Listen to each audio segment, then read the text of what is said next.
අපේ ජීවිතය කියන්නෙත් හරය ගඟක් වගේ. ඇයි මං එහෙම කියන්නේ?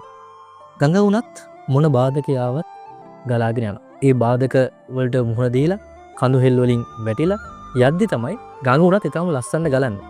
ඒ වගේ තමයි ජීවිතේටත් අපි ජීවත් වෙන කාලය තුල විවිධ බාධක විවිධ ප්‍රශ්න ගැටලු වලට අපිට මුහුණ පාන්න සිද්ධ වෙනවා. ඒ හැම බාධකයකටම ඒ හැම ගැටලුවකටම අපි මුහුණ දීලා අපි ජීවිතේ ඉදිරියට යනකොට අපේ ජීවිතය හරි ලස්සනයි. අපි ඉදිරියට යනකොට තමයි අපි දැනෙන්නේ ජීවත් වෙනවා කියලා. ඉතින් එළඹෙන අලුත් අවුරුද්දේ මම හැමෝටම ප්‍රාර්ථනා කරනවා මොන බාධකේ මොන දේ ආවත් ජීවිතේ නතර වෙන්නේ නැතුව ඉදිරියටම මේ ගඟ ගලා යනවා වගේ ගලාගෙන යන්න. එතකොට අවුරුද්ද අවසානයේ අපිට අපේ ජීවිතය පිළිබඳව නැවත හැරලා බලලා සතුටු වෙන්න පුළුවන්.